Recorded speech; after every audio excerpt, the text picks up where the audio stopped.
Welcome to Earth, a love story. I'm your host, Robin Lassiter. This is a solo episode where I try to make meaning and give form to the energies and thoughts and feelings and sensations and emotions that have been swirling in my body, heart, and mind. I'm finding lately that I like to write and speak when I'm all activated and on fire, so let's go. My move for hard and confusing times for life itself generally has been to get really good with death. And I'm not saying I'm good at getting good with death, it's just always been my move. Something along the lines of, well, I'm definitely going to die, so what matters most while I'm alive? It's how I confront uncertainty, fear, stagnation. It's how I meet the reality of apocalypsis and the turning of the wheel. Get good with dying to truly be alive. And I'm sorry, I know I'm coming in hot. These are the times. I've noticed lately that the injunction given to me by the Four Who Are One is playing out. It's moving on. We're moving on to the next thing. Each word, phrase, sentence is a directive, a teaching, a learning. They told me incarnate on Earth to assist in moving it from a paradigm of evolution through suffering to a paradigm of evolution through joy and creativity.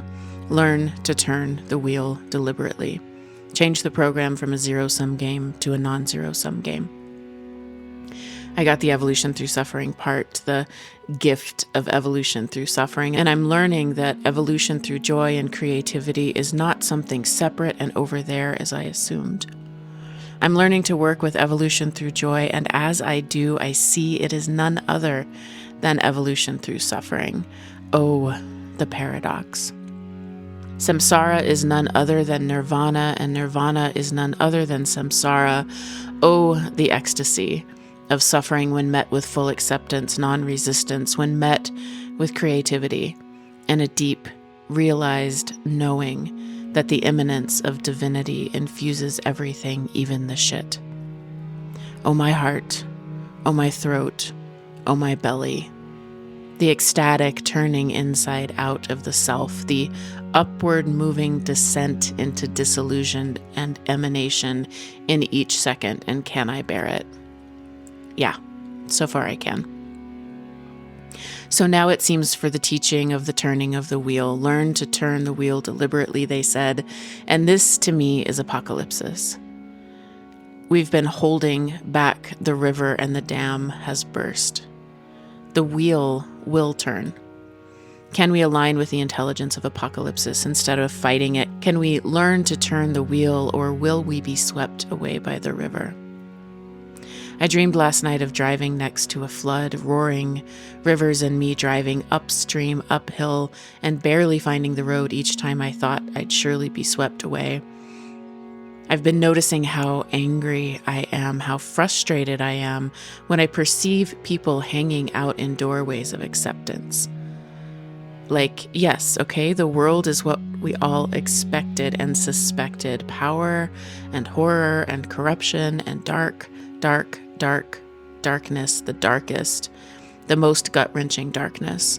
Manipulation and a dampener on our humanity and divinity, and somehow also finding ourselves in the wildest unfolding story. One of the timelines being how we keep destroying ourselves, and can we avoid an Atlantis repeat? Can we learn to be in joy and creativity? Can this be heaven on earth, despite it all? In order to see all of this, we have to let ontological shock break us open and apart. And maybe I'm frustrated because deep down, I think I like watching my reality break open and dissolve and then having to find new ground. I actually think it's fun. Agony turns to ecstasy, grief and joy merge, anger becomes a sword of clarity and power. Can't you see? There is nothing more blissful than a broken, open heart. This episode is really about Dumuzi. There's the thing behind the thing that I always forget to say, the real reason for my anger and frustration and confusion and the energy, the archetype I'm angry with. It's not even a wild, raging anger. It is a sword of clarity, stern and knowing and claiming and saying. At the end of the story of the descent of Inanna, Inanna gives Dumuzi to Ereshkigal for his turn in the Underworld, as he's been languishing on the throne rather than grieving her death. Inanna has died, and not died, picked up and metabolized the horrors of the world, drank the poison, and turned it into the elixir of life, the grief and rage Ereshkigal had been holding down there. And when she comes back to life, she is told no one gets out alive, something must be left behind. Inanna, the text says, fastened on Dumuzi the eye of death. She spoke against him the word of wrath. She uttered against him the cry of guilt. Take him, take Dumuzi away. Dumuzi flees. And then Dumuzi has a dream. His heart, his shepherd's heart, Dumuzi's heart, is filled with tears. He wakes and calls for his sister and tells her his dream. Rushes rise all about me, rushes grow thick about me, a single growing reed trembles for me. From a double growing reed, first one, then the other is removed. In a wooded grove, the terror of tall trees rises about me. Water is poured over my holy hearth, the bottom of my churn drops away, my drinking cup falls from its peg, my shepherd's crook has disappeared. An eagle seizes a lamb from the sheepfold, a falcon catches a sparrow on the reed fence. My sister, your goats drag their lapis beards in the dust. Your sheep scratch the earth with bent feet. The churn lies silent, no milk is poured, the cup lies shattered, Dumuzi is no more. The sheepfold is given to the winds. Geshtinana, Dumuzi's sister, translates the dream for him, and the message is devastating. The demons are circling. For Dumuzi, there is no escape from the forces that will carry him to his death. It is Dumuzi's turn to go into the underworld. And despite Geshtinana's realization of Dumuzi's fate, she urges him to hide. And how often have I done the same? This is codependency at its heart, and boy, have I been Geshtinana, trying to protect Dumuzi from his turn in the underworld. I'll do half your time, she says. And goddess bless her compassion, but Dumuzi must die and not die, ultimately, if the land and the kingdom and all of the creatures are to survive. So Dumuzi runs and hides and uses deceit and bribery and calls in favors, but ultimately he must go down into the underworld and learn from the broken heart if he is to be a worthy king and ultimately come into true union with Inanna. Geshtinana, Dumuzi's sister, agrees to take half of his time in the underworld because of her grief, because of her own broken open heart, which naturally leads to compassion. Here Inanna can and will learn a thing or two from Dumuzi's sister, but that's for later. Right now, she pissed. And don't worry, dear listeners, there's a happy ending here, a union of the two to create something new. But for now, it's Dumuzi's turn to go down, and goddess bless his descent.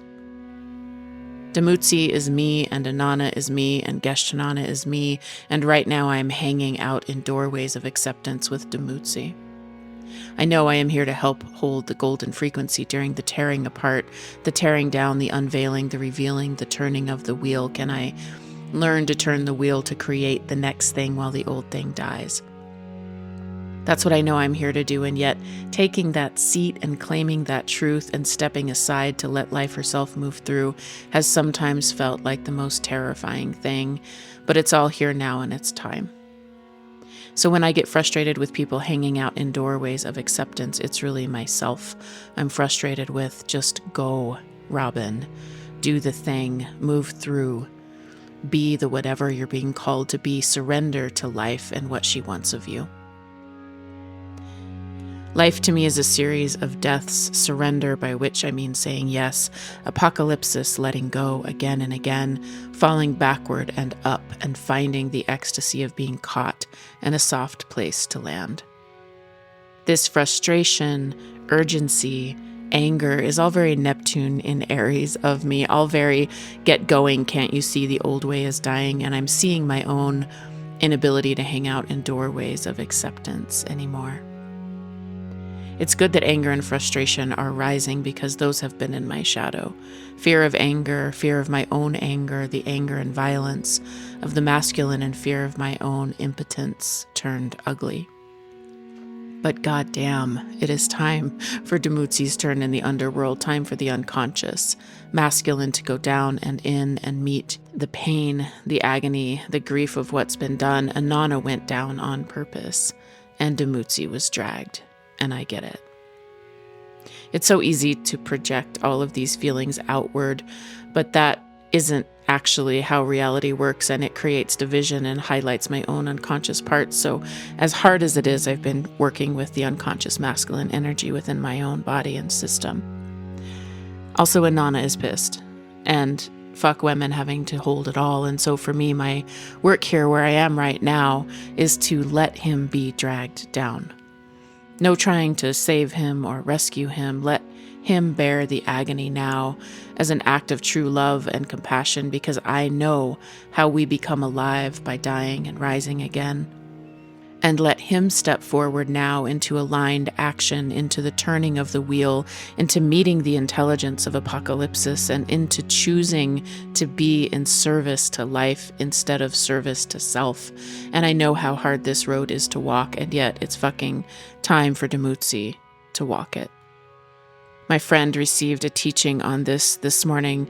It is so alive in the field, in every space I enter, in every dream, in every teaching. And as I work with my own internal masculine, can I embody the wisdom she brought through? Can I embody the healthiest expression of the archetypal masculine as a protective, loving, action-oriented, stabilizing energy in myself, who does not abandon the creativity and soul-inspired desires of my own internal feminine? And I'm confused by all of this, and as usual, it's coming through in dreams, wearing a man's wig, but my own curls breaking through, going into a house and taking the small, dark back room while my husband walks boldly through the rest of the space, carpeted in the softest white animal skins, so much fresh air, and me being like, why am I in the dark, dusty, spider web-filled back room when I could come out into the light? And also, I really need to show him this. He needs to see where I am not afraid to go, and I need to come out into the light, powerful, white, fresh world. So many doorways of acceptance to walk through. Can I accept the call, the mission, the softness, the dropping of the mission and expansion into pure beingness, the dropping of pure beingness back into the mission? Can I accept the ontological shocks that have been rolling through the collective, going all the way down and touching bottom? Accept the free fall of what and how life actually is? Can I walk through the doorway of acceptance so fucking hard it becomes a portal, and there is nothing else to do, nowhere else to go? I am here, I am here, I am here. Yes, I fucking can, and I have, and I'll do it again. There are so many wonderful people doing so much wonderful work, laying out in step-by-step nuts and bolts, accuracy, all of the unfolding apocalypsis. So much amazing thought and research through exploration and fact-based, logical, rational reasoning. And we need that, please, and thank you for doing that, because I cannot. Apparently, these things move through me in dreams and feelings and stories and the emotional body, my forever teacher, and trusting more and more the knowing and the truth of things. And when I am confused, I remember a teacher who told me, get okay with confusion and go on anyway. Ultimately, turns out I have full compassion for hanging out in doorways of acceptance for others, and even for myself, for Dumuzi and Anana and Geshtanana, of course, and also Saturn and Neptune and Aries and the world on fire, and the dome needs to finish becoming a temple, even though that's not a very overculture, practical, reasonable thing to do or prioritize, but here we are. With a deep breath and trust and love and surrender, which means saying yes and letting go and watching it all die and be reborn, I step fully through, all the way through this doorway of acceptance, and here I am, and I know what I need to do. Dumuzi will rise as the healthy, powerful, safe, loving, kind, masculine, fearless now, having died and not died, in service to the world, to her, and what wants to be born between them. first in me, then maybe in the outside. Thank you, dear listeners, for letting me think and talk it all through. I have some great episodes with guests recorded and more on the books, but my audio in the recorded episodes was unusable, and I'm doing this thing where I fully trust life, so I couldn't even tell you where this podcast is going next. I'm going to stop trying to do that. I'll work on my audio and move through the doorway and trust what comes through, and all of this feels like it will probably be pretty emergent for a while, so thanks for seeing it through. Excerpts from this episode come from Inanna, Queen of Heaven and Earth by Diane Wolkstein and Samuel Noah Kramer, and from my dreams and teachers and spiritual colleagues and the other worlds, and from a being who visited my friend last night during an OBE and gave the teaching on masculinity. One thing I know with absolute certainty is that our next women's cohort, Becoming Apocalyptic Mother, begins in June. So if you're interested in learning more about that or getting onto the waiting list, please reach out to me at earthalovestory@gmail.com. Consider becoming a patron at the Earth Lovers tier if you want to join in bi-monthly live Zoom calls with our great community to talk about these things and so much more. And for more information on any of my work or to book a one-on-one session with me, please visit robinlassiter.com.